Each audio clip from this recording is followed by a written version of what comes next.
Et nous recevons sur ce plateau le président de la commission de l'Union économique et monétaire ouest-africaine UEMOA, M. Abdallah Bohema, qui est à Niamey dans le cadre de la remise de dons au gouvernement du Niger pour lutter contre la COVID-19. Bonsoir, Monsieur le Président. Bonsoir, M. Ouattara.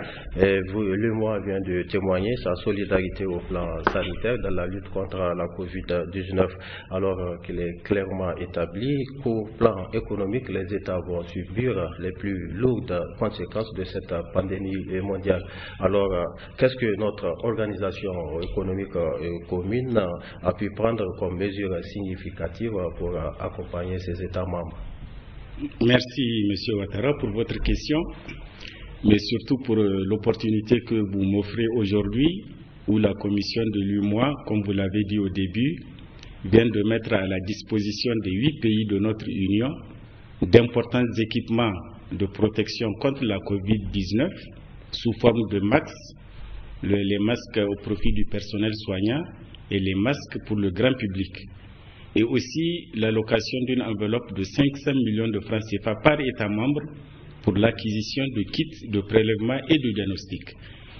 Bien sûr, c'est une occasion fort opportune, pour revenir à votre question, de revenir sur le bilan des interventions de notre institution communautaire au profit de nos concitoyens de l'Union depuis la pénétration de la COVID-19 au sein de notre espace communautaire en début mars 2019. La prise en charge politique de la pandémie a été rapide, comme vous avez dû le constater, à travers les réactions des différents gouvernements, matérialisées par des décisions et mesures et des spots publicitaires. Ces mesures étaient indispensables et incontournables de l'avis de l'OMS et des professionnels de la santé pour limiter la propagation de la pandémie, et tous les États ont réagi rapidement face donc à ces mesures de protection des populations.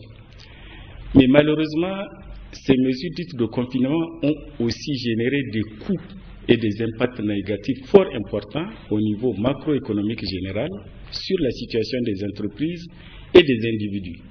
2 chiffres au niveau macroéconomique général, c'est la baisse drastique du trend haussier de notre croissance économique qui tournait autour de 7%, voire 10% au cours des 10 dernières années et qui va chuter en dessous de 1% à fin 2020.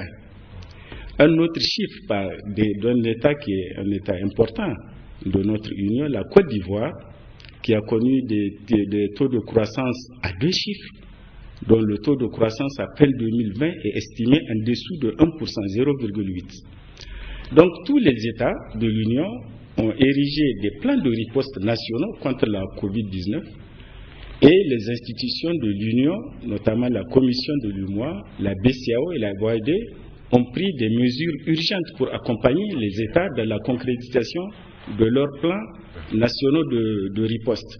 En ce qui concerne donc la commission de l'UEMOA, notre intervention a porté principalement sur 3 volets. D'abord, une allocation de 15 milliards en lien avec la BCAO pour renforcer le fonds de bonification de la BOAD. Ceci a permis de générer 120 milliards de ressources constitutionnelles au profit des 8 États de l'Union, 15 milliards par État. Deuxièmement, une enveloppe de 10 milliards de francs CFA destinée à l'acquisition justement de masques de protection et de kits.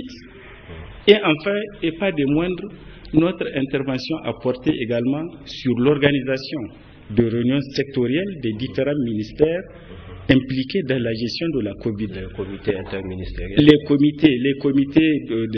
ministres de la Santé des 8 pays de l'Union, les ministres de l'Intérieur des 8 pays de l'Union et les ministres des Transports des 8 pays de l'Union.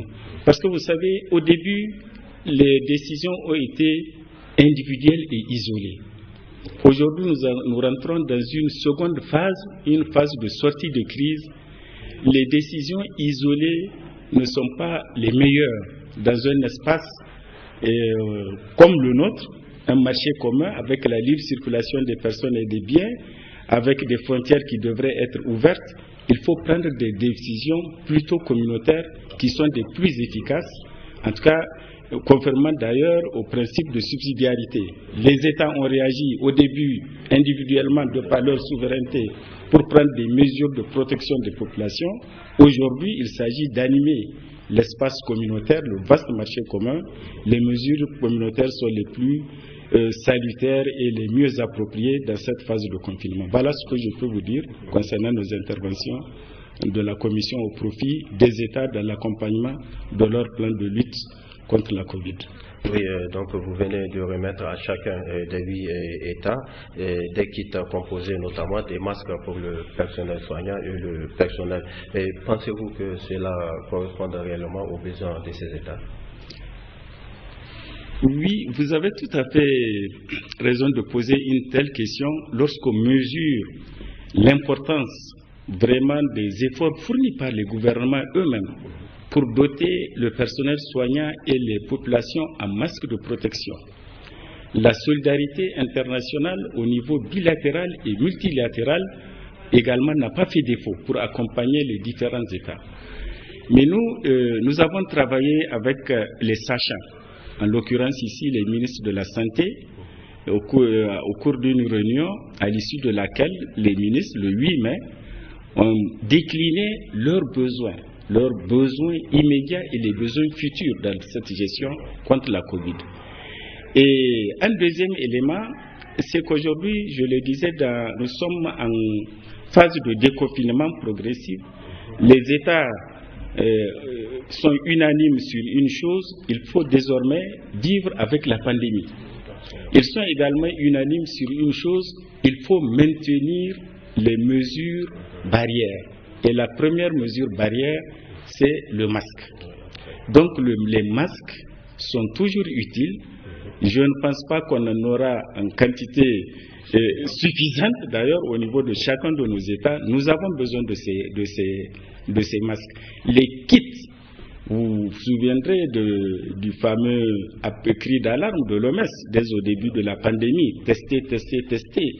Aujourd'hui, quand on voit le nombre de personnes testées au niveau de notre espace, c'est encore faible, donc nous avons toujours besoin de kits de prélèvement et de kits de diagnostic, surtout aujourd'hui où les frontières aériennes sont ouvertes. Il est exigé dans le protocole des voyages que chaque passager puisse être testé avant de faire le voyage. Donc les États ont besoin de masques et de kits, M. Ouedraogo. Je vais appeler M. Ouattara, excusez-moi. Monsieur le Président, un mot de la fin.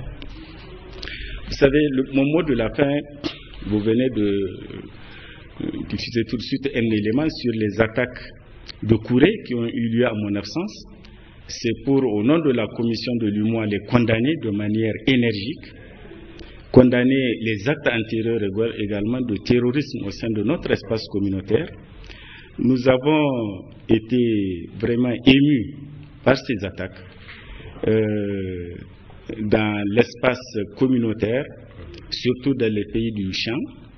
Nous présentons les condoléances aux familles des victimes.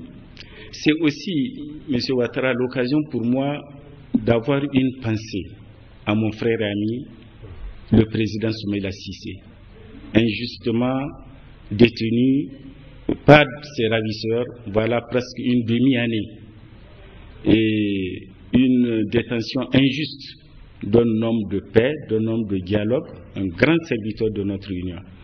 Mon deuxième mot, c'est souhaiter un hivernage fécond à l'ensemble des 8 pays de notre union, parce que je sais que le secteur rural a une forte contribution au PIB de l'Union, le secteur agro-pastoral, et je souhaite donc cet hivernage fécond de bonnes récoltes, de bons pâturages à l'ensemble des 8 pays de l'Union. Merci, M. Abdallah Bourema. Je rappelle que vous êtes le président de la commission de l'UEMOA et vous êtes à Niamey dans le cadre de la remise de dons au gouvernement du Niger pour lutter contre la Covid-19. Monsieur le Président, restez avec nous pour la suite de ce journal.